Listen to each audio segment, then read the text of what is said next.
Have you ever noticed how some people go completely silent when their birthday approaches? No countdown posts, no big plans, no birthday week, no dramatic reflection captions. When someone says, "It's your birthday today?"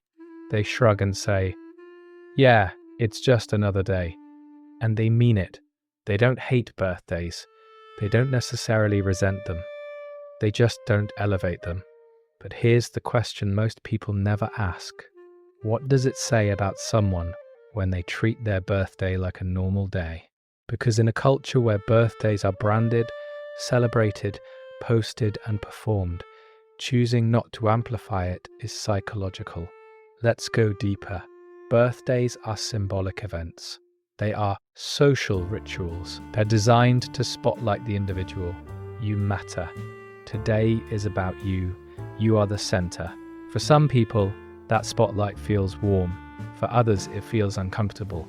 Now imagine someone who grew up in a house where attention was unpredictable. Maybe attention came with pressure.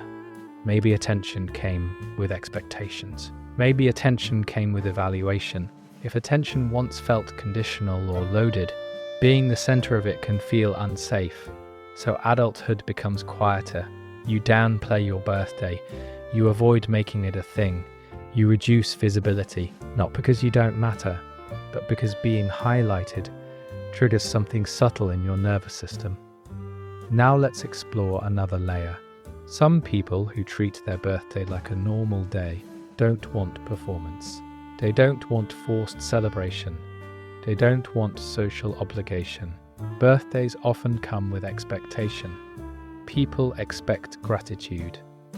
People expect excitement. People expect visible joy. And if someone doesn't naturally experience birthdays as euphoric milestones, they may feel pressure to perform happiness. So instead of performing, they opt out. It's just another day. That phrase is often not indifference, it's boundary. Now here's something fascinating. For some individuals, birthdays amplify existential awareness. Another year passed, time moved, life shifted.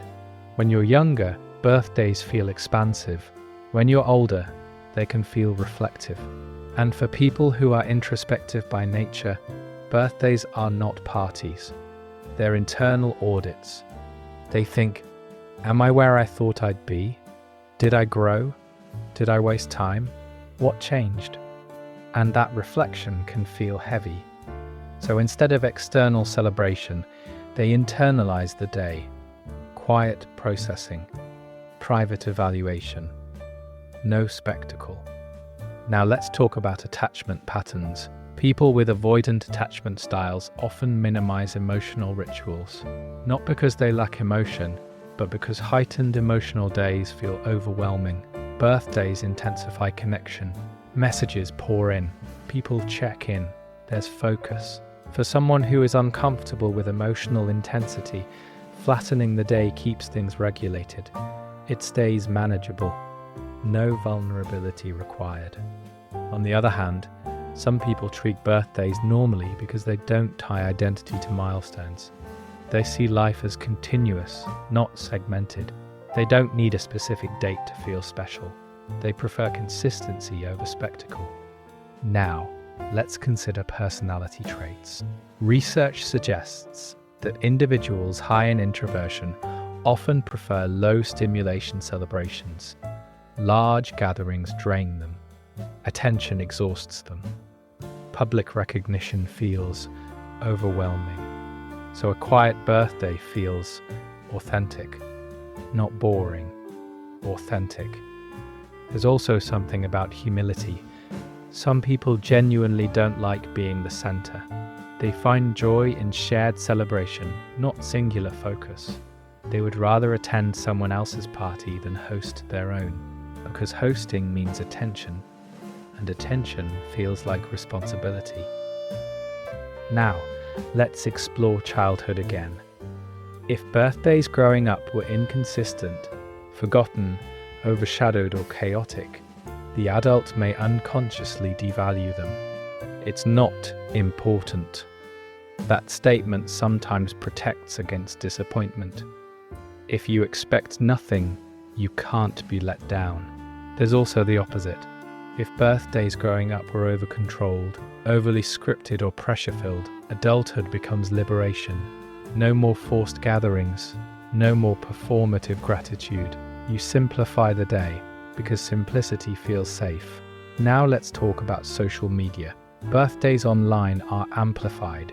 Notifications announce you to everyone. Posts become visible proof of popularity. The number of messages becomes data. For some people, that visibility feels affirming. For others, it feels like comparison. If fewer people post, does that mean less love? If someone forgets, does that mean something? To avoid that psychological trap, some people disengage.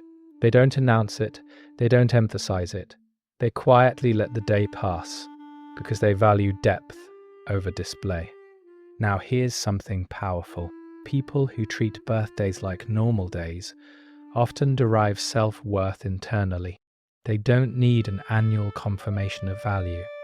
They don't need ritual validation. Their sense of identity isn't dependent on collective recognition, and that can be strength. But it can also hide something. Sometimes minimizing the day hides discomfort with receiving attention, receiving gifts, receiving love. Because receiving requires vulnerability. You must believe you deserve it. Now imagine this scenario. Someone says, "What are you doing for your birthday?" And the person replies, "Nothing." But inside, maybe there's a small voice that wonders if someone will still make an effort. Sometimes the desire is there, but the expectation is suppressed. So the day remains quiet. Let's explore time perception. Some people don't romanticize the passage of time. They see birthdays as numerical increments, not emotional milestones.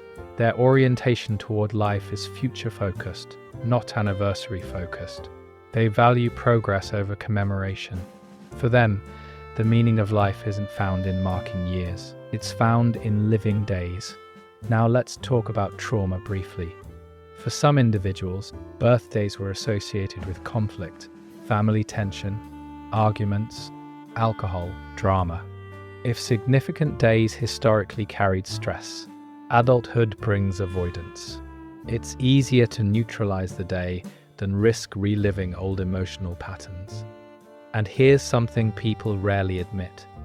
Birthdays can amplify loneliness. If expectations are high and reality is quiet, the contrast hurts.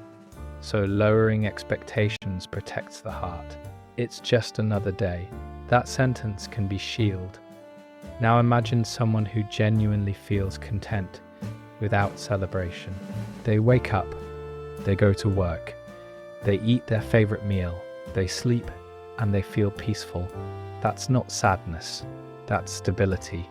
Not everyone needs ritual to feel meaning. Some people find meaning in continuity. Now here's the emotional core. Birthdays are about identity, about being seen, about acknowledgement.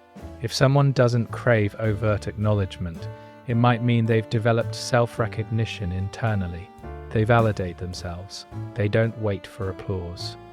But if they also struggle with allowing others to celebrate them, there might be fear of exposure, fear of being known deeply, because being celebrated means being visible, and visibility can feel vulnerable. Now, let's flip perspective.